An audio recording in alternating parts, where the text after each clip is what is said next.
In this week's podcast, you're going to hear from Rob Westreich from Newell Brands. Rob explains why, in Treasury, you can't afford to get things wrong, if you like, or make a mistake. Hang on, have a listen. My experience, because we have a very large AI initiative in our company. Yeah. It's being led from the CEO. And I think that at the executive level, they have great expectations for productivity opportunities with AI. Not doing the work to understand how you exactly apply it in a particular situation.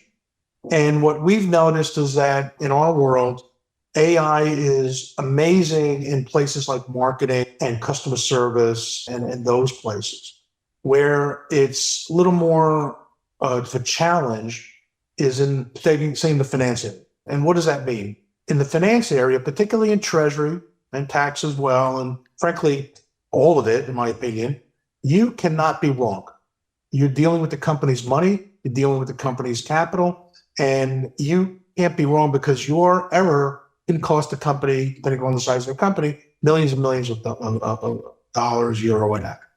And if you do that and you're not responsible enough to understand what the output is, then frankly, you should be in that position.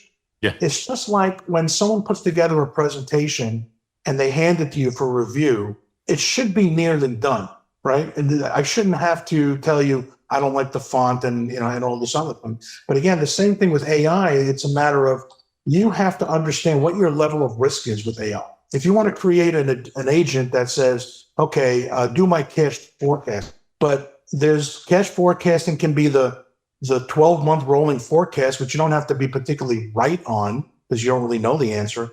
But the 1 day to 30 day, you have to be precise on because that's how you're managing your short-term cash. So can you afford to not be responsible for the results in the 1 to 30 cash forecast? The other thing about AI is that, particularly in the finance space, is that it's a productivity enhancement tool.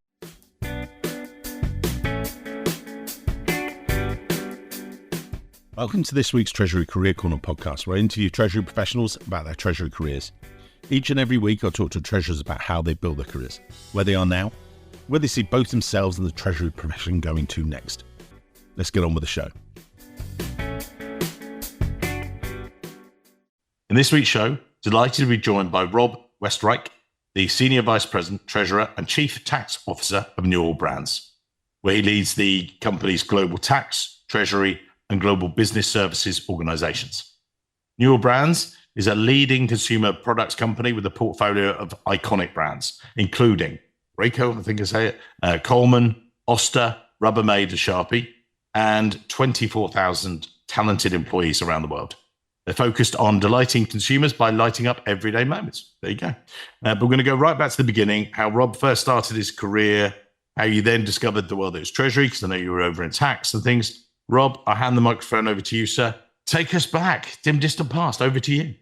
Great. Thanks, Mike. And thanks for inviting me to the podcast. Thank you. Appreciate having the conversation. Funny enough, I've been a treasurer now for, easily close to 20 years, but I didn't start out this way. When I started my career back, and I don't even want to say how many years I've been there, but I'll just say it's been quite some time. Yeah. Actually, I started as a tax professional. So when I got out of school, I got my degree in accounting, and I was recruited into KPMG, just one of the big four firms in New York. And we started in tax. And what was interesting is that the practice that I was in was not really that specific. It was much more of a middle market type of practice where we got to see a lot of different companies and a lot of different industries. And with that meant that the work itself was much more diverse, much more across, where you would have clients like law firms to manufacturing companies to distributors. And that gives you a lot of perspective because you begin to see a lot of things you wouldn't otherwise see. But I think what happened was after about 3 or 4 years, I realized that client service was not my particular cup of tea. It's a very different approach, and I wanted to see what it was like in the corporate world. And I ended up joining Philips Electronics. And Philips Electronics is, a large company.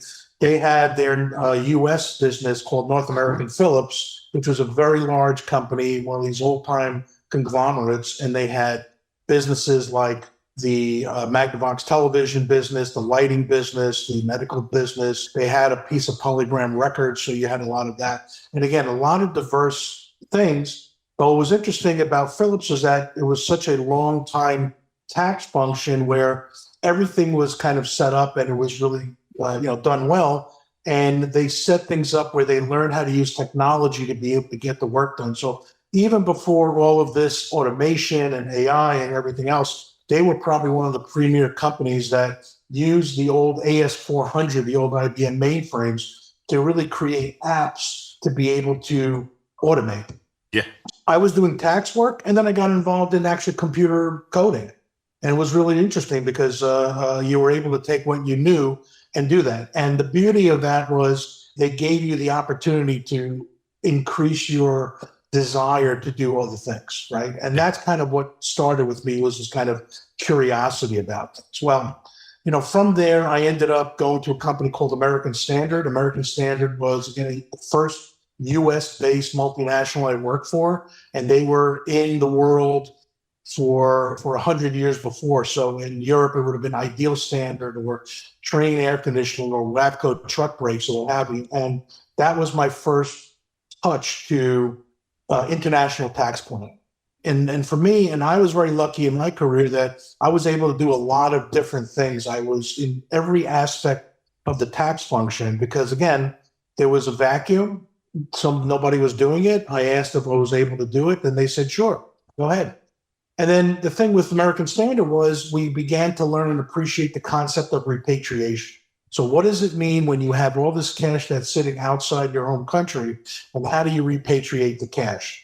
At the time, we were dealing very much with the Treasury function and very much with the legal function because the company was the result of a leveraged buyout, so I had a large debt portfolio. And because of that, they had to report to the bank every quarter, every transaction that they did that impacted the company's capital. So now you began to appreciate, as a tax person, instead of sitting there just doing tax stuff, you began to appreciate more of this kind of interconnectivity between the Treasury function, between the legal function. How do you actually move money? How do things actually get done? Yeah. And again, from a theme perspective, this is all about nobody was really focused on this. I got, they were welcoming me to get involved, and I got more involved. From there, I had an opportunity to go into the pharmaceutical business. And so now I went from client service and accounting to, call it industrial manufacturing and consumer electronics. Then I went to, plumbing and truck brakes and air conditioning. And now I'm in the pharmaceutical business, right? And the pharmaceutical business was a company that was called, at the time, Pharmacia and Upjohn. It was a merger between the Swedish company Pharmacia and the U.S. company Upjohn. And they decided to change their headquarters to the U.S., and that's when I was hired. And again, that was, another interesting experience. And the thing with that company was that part of what my job was that I was interacting much more with the Treasury function, again, on how do you make changes to the international capital structure and how do you grab cash? Yeah. So for us, from a tax point of view, we would look to see where were the inefficiencies in the effective tax rate, and then we would try to create transactions to mitigate that. But of course, because you're moving capital, you have to partner with the Treasury function. And again, now you're doing that at a little more of a higher level. You begin to really appreciate and understand what was happening. It was so much so I was fascinated by what was going on in that large of a Treasury function. And I was actually having conversations with the treasurer to see if maybe I would transfer from the tax function into the Treasury function. That ended up not happening because we ended up getting acquired, as was happening in that space over in that period of time. So I left there, and then I went to another pharma company in New York called Forest Laboratories. And Forest was a smaller company that was primarily focused on the U.S. market, had manufacturing outside in Ireland and UK and other parts of Europe. And it was a much smaller situation, which meant that you had a lot more access to the type of activities and work that you wanted to do. So being at Forest, again, what was fascinating was that the company was just a cash machine. It had a couple of blockbusters that had very low cost structure. And what do you do with the cash? So all they were doing was really just taking the cash, buying back the shares. because they were just making a lot of money. And I had noticed that they didn't even have a treasury function. Okay. They just had the controller team moving cash to a bunch of bank accounts. And I said, well, that doesn't make a lot of sense. Why aren't we sophisticated a little more? Because I had seen this in my prior life, in my prior experience. And I went to the CFO and I said, listen, I said, why don't I take over the treasury function? And then we'll consider this and that. And he said, yeah, I mean, nobody's doing it. And you have the interest. And again, it goes back to the idea what I was saying before about intellectual curiosity. I was fascinated by the idea of creating the plan, then executing the plan, and then what happens after you execute the plan, and how do you get to do this all again, and how this is all kind of interrelated to each other. Let's jump in there. The when you were saying, look, let's kick off Treasury, if you like, as you say, there wasn't much there. Well, how did you do it? And were you driven by tax and saying, right, this will be efficient for our Treasury purposes, or right, this is how an efficient Treasury works? And was it, which way round was it? How did you start to make it work? No, to tell you the truth, I was very fortunate because I ended up connecting with bankers who were very good to me. Wow. And they really taught me. And I had two particular bankers. We were actually at the time, it was JP Morgan. And one gentleman, he was a lead at the asset management group, and they were managing a lot of our cash. So billions of dollars cash they were managing for us.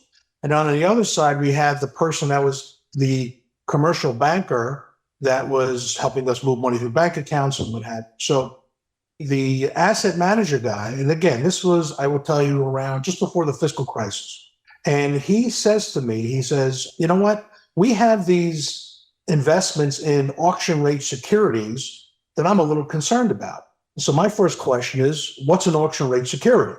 And this is way before the whole market exploded. And he said to me and explained it to me what it was. I said, well, that's kind of interesting. But I go, what's the risk? And he said, well, the risk is that if the bank decides not to support the auction, because that's never happened. I said, okay. I said, look, I tell you what, I said, what you say makes sense. Let's take our position down from, say, 200 million down to 50 million. Yeah. Which was an unbelievable success because who knew that the market would explode on that case, right? So I learned a lot just from asking that question. On the other side, obviously the commercial banker wanted to sell a lot of business. So she was explaining to me about all the things we could do. And one of the things that we didn't have is we didn't have a credit revolver because we had so much cash. And I remember at the time, the CEO was very interested. He was also, he was a deal guy, and he was fascinated with the tax world, and he was fascinated with capital and moving money around. And he would call me into his office periodically to say, hey, listen, we're looking at this transaction. How would you structure it? And we would have this interesting conversation. And then the conversation started adding more, okay, well, what's the foreign exchange rate? And how do we think about mitigating the exposure? And so it was a lot more questions that I really didn't know how to answer yet. And then I would go to the banker, and the banker would help me understand it a little better. So I was kind of in school while I was doing this. And then the banker said to me, she said, well, you should be thinking about a credit revolver. And she explained to me the process and what was involved. And I went back to the CEO and I said, listen, I said, we should be thinking at a minimum a $500 million credit revolver given as a just in case for the company. He said, well, I can just call Jamie Dimon and he'll just write me a check, because he was part of this whole New York, elite financial group. And I said to him, I said, well, what happens if Jamie can't get to the phone that day? And he said, okay, good point. And we ended up we started a revolver from scratch, which is really interesting because it's this huge document. And usually you pick up a document that's already been written and you just kind of look at the changes. But to understand how it's created and all the, the affirmative and the negative covenants and the restrictions, it really gets you to really understand. So again, I was fascinated by this stuff. So I was there for quite some time, and it was a smaller company, and did everything that I could do. And then I was recruited into Ralph Lauren as the head of tax and treasurer. And it was a large company, and at the time, Ralph Lauren was buying back all its licenses from around the world. And so there was the opportunity was not to just manage the functions, but now you're doing a lot of acquisitions, so you're a lot of M&A stuff, and now you're responsible for structuring the deal and then creating a situation that you can service the businesses in the region, which meant creating a whole cash management structure as well. Again, super great stuff to do. I mean, to have the opportunity to be involved in something like this, and then to have your plan become reality is fascinating. But of Yeah. course, while this was going on, when I got hired, the first week, the person who was the treasurer at the time quit. Right. So now I'm like, oh my God, what do you do? Right. And just by sheer, sometimes when there's a vacuum, you realize it's all on your responsibility and you have to kind of think on your feet. And again, utilize your network, utilize the people that you've known in the past, that they'll help you. And we ended up creating a really terrific group. Sometimes you find people in the company that have been there that haven't really been recognized and identified. It's kind of like you never know when you turn over a rock. You can have gold and sometimes not gold. Yeah. So it was a bit of that. And there was a bit of bringing in some new people, bringing in some new capabilities. Like, for instance, we brought in someone that was an expert at foreign exchange and derivatives, which was critical being an international company. And then I learned in that situation, because we were doing such complex things, that there was now this interesting interrelationship between tax and treasury. So you have the cash side, you have the planning side. And then, of course, the interesting thing is that the two situations, the tax and the treasury, in my opinion, are somewhat diametrically opposed. So what does that mean? That means normally tax folks will say, keep the cash outside the home country. Yeah, keep it offshore. Offshore, you don't want to pay the tax on it. Yeah. Treasury folks will say, I need the cash now because I need to service debt, run the business, and so on and so forth. So now you have two competing strategic issues. And how do you deal with that? The good thing is that if you're the one person owning both functions, there's no fighting going on. There's just whatever's going on in your head. Yeah. And the answer is you have to realize, instead of trying to protect the tax or the treasury function, you have to think, what's the best for the company? How do you determine that? Obviously, what is best? What does best look like? Best looks like there's a cost benefit analysis, right? So am I making a better savings opportunity on the tax or on the treasury side? Number two, what's the right strategic position for the company? Are you building out a situation? Or are these discrete transactions that just happen once and then that's that? So there's a lot of factors. Also, frankly, you have to talk to your management and find out what is the corporate objective or strategy that they're trying to employ. And then from that, you have to take that and then you have to ascertain what you think is the best and frankly, be a lot more objective. It's sort of being an umpire in a game. You have to be objective. You can't really side on with any particular team. Yeah. So that was really, interesting and fascinating. And then we had gone through 9 years of acquisitions in Europe and in Asia and Latin America, and did it all. And again, in the situation that I had, we kind of did everything that we could do. Right. Fortunately, I ended up getting recruited for Newell Brands. Newell Brands, this was in middle of 2016. Newell Brands was a company that just merged.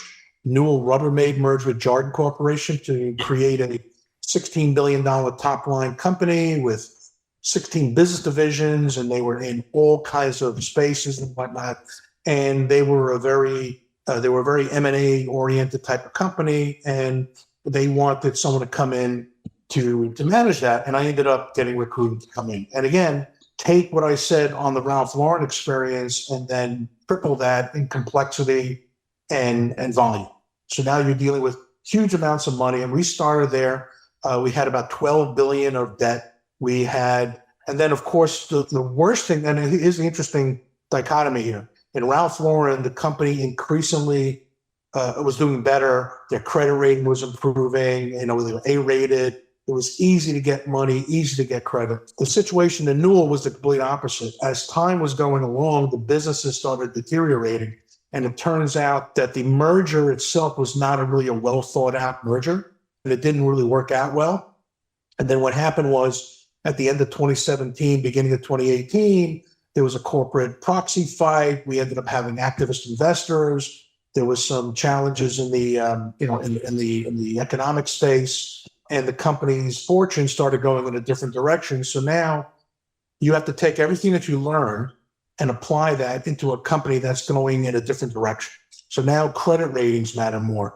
Provisions in a revolver matter more. Your indenture agreements matter more. Do you have cross default provisions between your indentures? And at the same time, the company decided to go into a divestiture program and sell off 40% of its business. So our job as the tax and treasury group was to structure the transactions, make them as efficient as possible from a tax point of view, grab the cash, bring the cash to be able to do tender offers and redemptions to bring the debt down.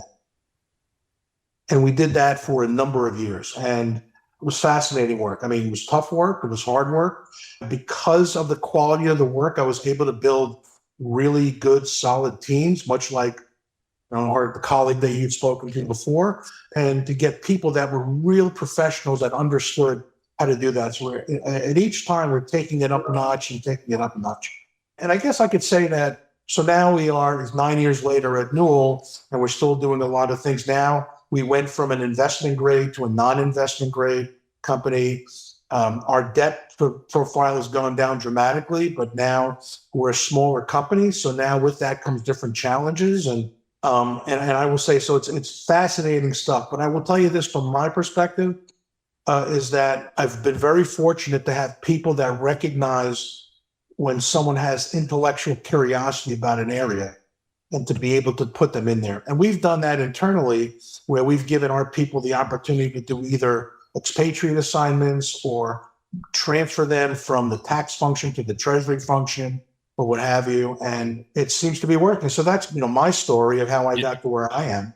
But it's also, I came across you, I saw, and we have people in common with Julia Donegan, who was previously on the podcast, our live session and stuff. But I actually saw this really great article from yourself about in Treasury Today magazine, really great piece that actually talked about tax and treasury coming together and the common things, but then the conflict points as well. It was really well written as well. So, shouts out to those guys. But your point in there, that was treasury professionals who have that understanding of tax become that much more valuable when they understand it, and vice versa. Do you think that treasury professionals now, that's another thing that they should be adding? We've got all this technology coming along. We'll come back to that in a minute. But, this understanding the broader business and then getting an idea for tax. You said you've just moved them across. Quite an unusual thing to do, but a great thing to do, I think. But, what have you seen? Well, I think what I've been trying to do with my teams is that because there's so much interconnectivity, I can't be the only one that understands that interconnectivity. And I need them to be educated, need them to understand. So we used to set up, and I've been doing this now from the prior company and the current company, we would set up what we call tax treasury meetings, right? And we get the two groups together. Funny enough, one would call them T squared, just for fun, right? Yeah. But the reality is, so I'll give you a perfect example, right? So we want to do in treasury a cross-currency swap, right? Which requires us to designate equity as a net investment hedge without getting into all the specifics here.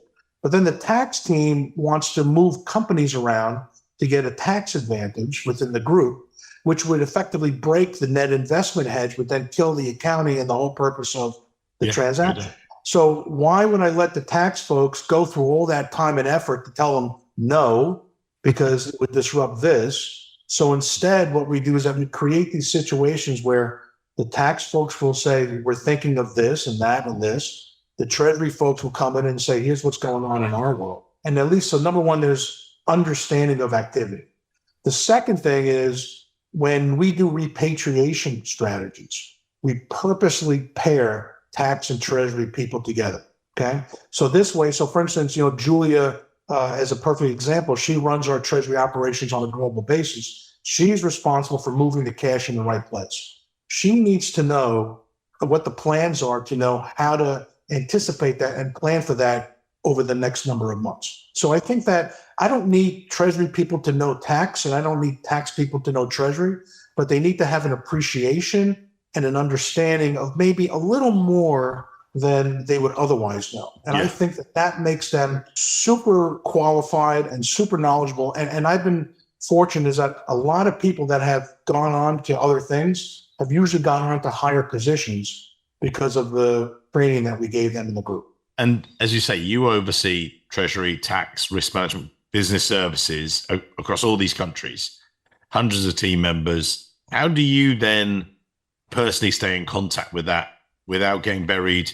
Because there is, again, you're going to be drawn down into the detail, which you need to have an eye on the detail, but you don't want to be buried in it, sort of thing. How do you get that? If someone's listening today and they're going, This sounds very well, but I'm being drawn down. How do you rise above it without being too top level? What's the balance? How do you get the balance right?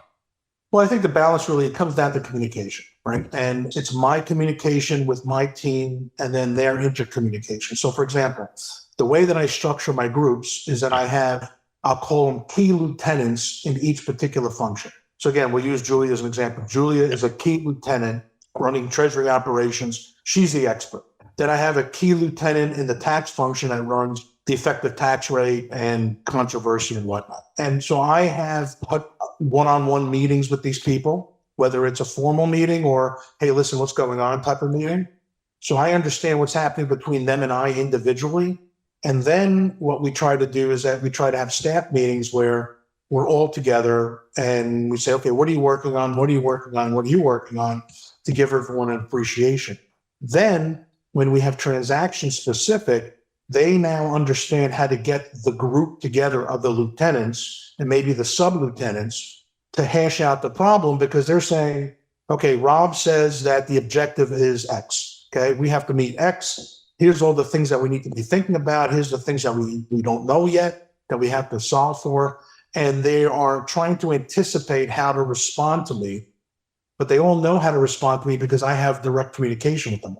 So they can do a lot of work on their own without me being, overwhelmed, as you say, in this, because in my role, I, as you say, I wear a lot of hats and I have to be able to get into the moment in each particular, what was able to allow me to do that was when I started my education, I started as an accountant, and I went from accounting, I got my CPA, in New York. And then I ended up getting a master's degree in taxation.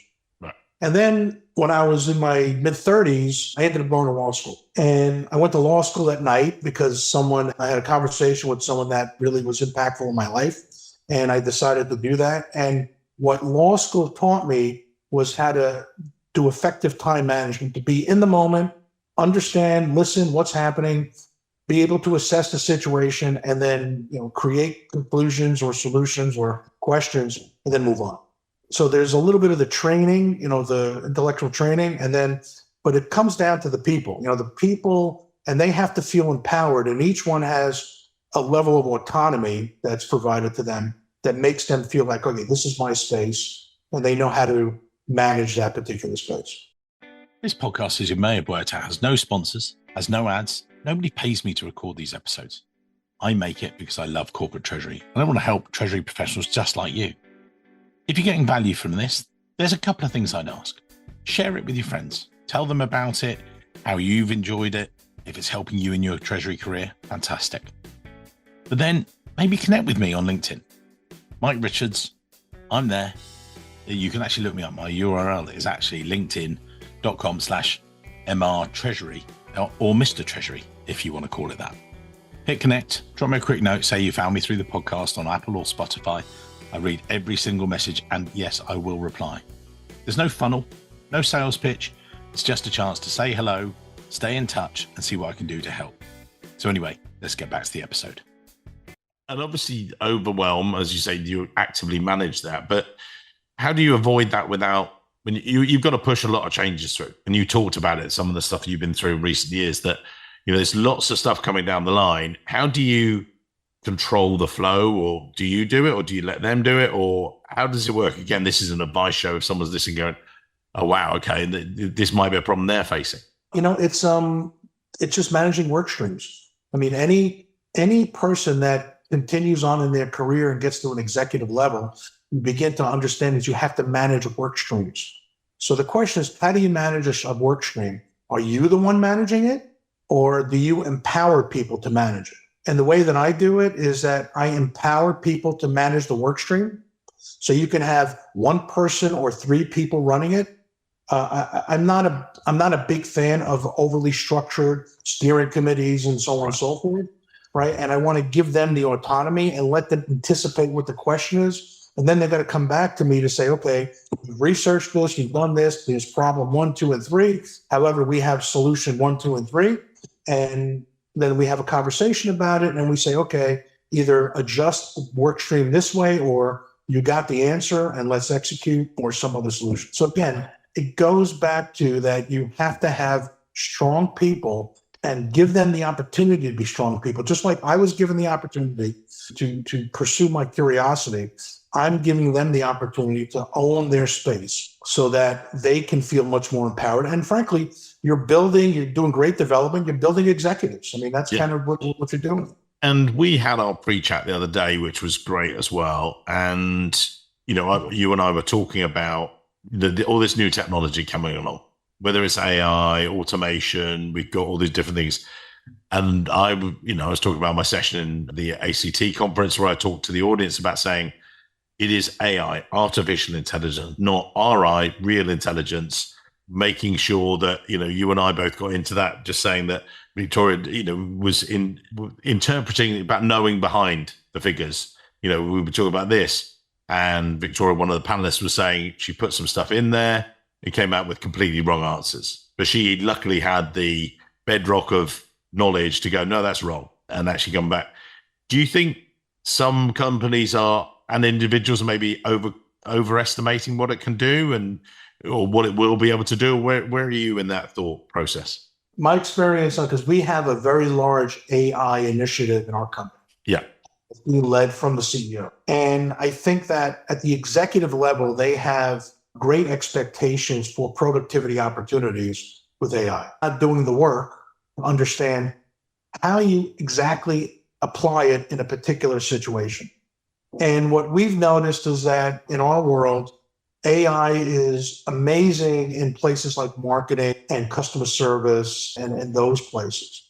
Where it's a little more of a challenge is in, saying the finance area. And what does that mean?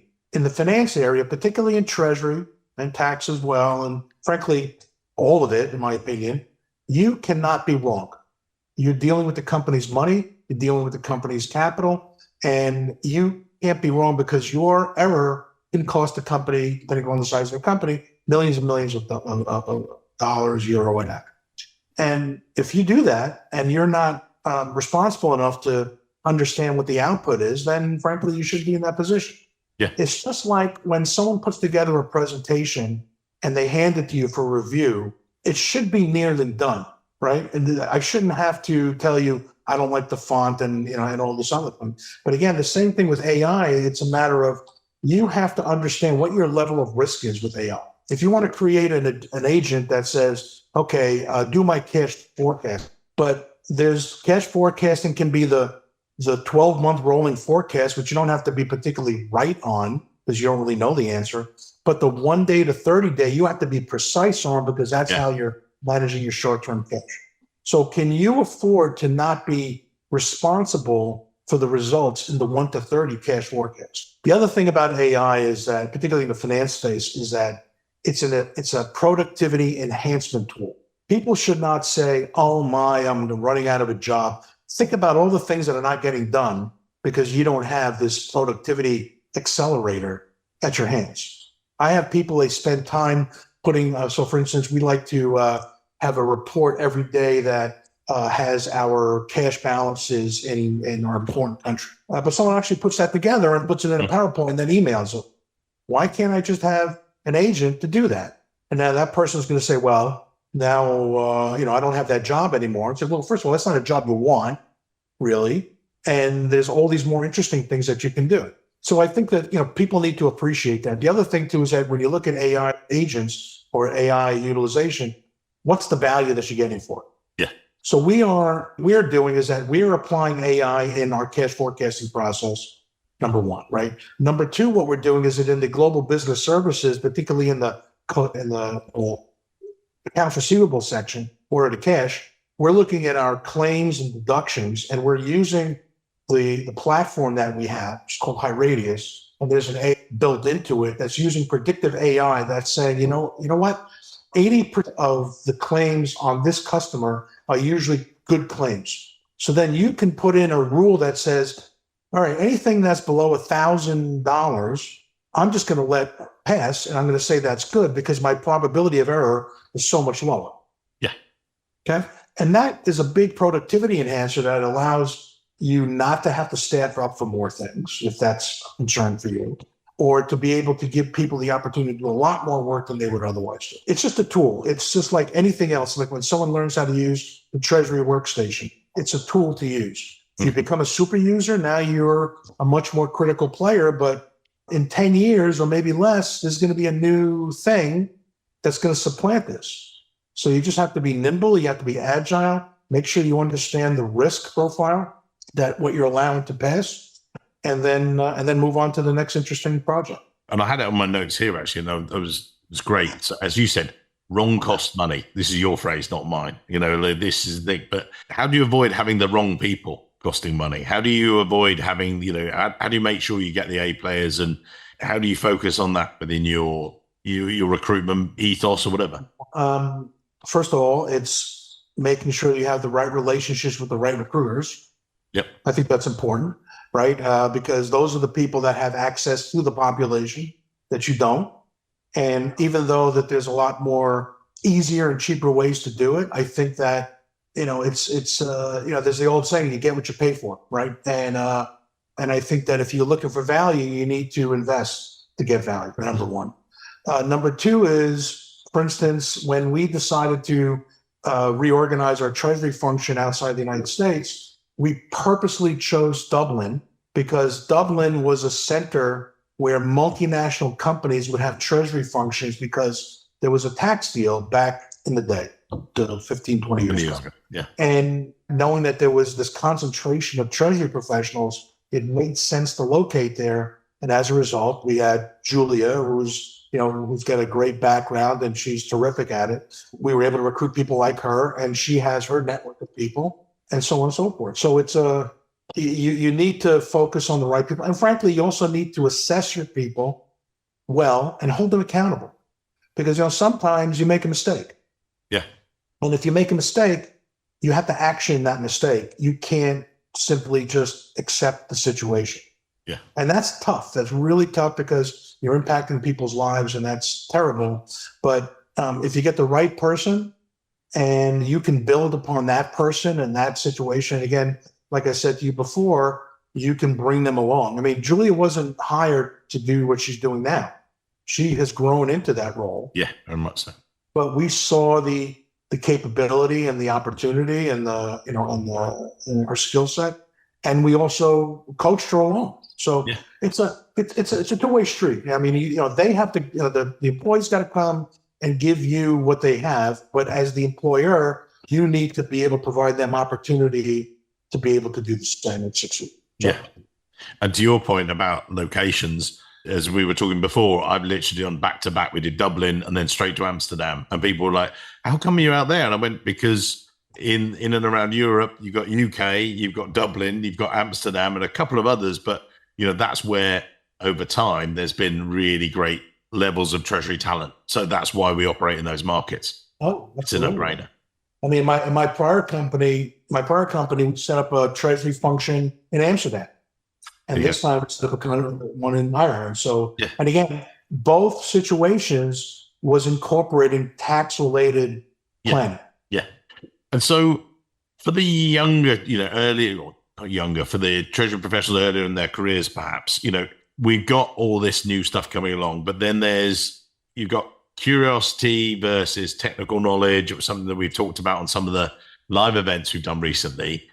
Where do you see them fitting? Are they equal? Or, you're technically obviously very strong and everything else, but are you saying that where do we see it going in the future? What do you think, as we reflect towards this brave new world? Well, I would say for the folks that are earlier in their career, right? First of all, if you're given work that seems like a drudgery, first of all, you're not appreciating the fact that repetition creates knowledge. Yeah. So if I'm doing my daily cash report every day, which can be kind of a cumbersome issue, right? After 100 times doing it, you begin to understand a little more of the nuances, number one.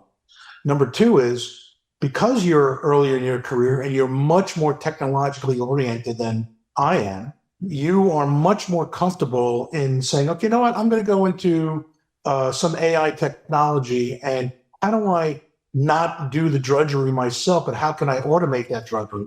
And how can I do that in a way that I can manage the risk so that it's always right?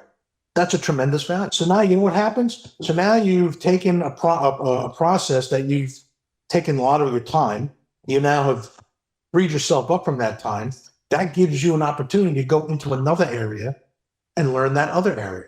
So for Treasury professionals, in my opinion, you have to learn the basics. You have to learn cash management. You have to learn Treasury operations and how all that stuff works. That will then lay the foundation for you to get into the next phase, which is derivatives or capital markets or some other, more sophisticated type of things. Once you understand the basics, you can get to that. We have, and we have experience where people have done that. So invest in yourself by taking the time to learn something, apply the technology to be able to make it much more efficient because that serves you and that serves the organization. And then number 3 is make people know that you've done this so that they can provide you with the opportunity to go, hey, here's an area that no one's looking at or we need help in, and make yourself available and ask for it. Be proactive because we can't, as the manager, we can't always know what's going on in the person's mind of what their career situation, because you don't want to wait for that once every other, a year or maybe 3 years, whatever it might be. Performance appraisals. And forget about not forget it, I should say. Don't rely upon the formal process. Make yourself informal and say, hey, listen, I'm interested in this. I'm interested in that.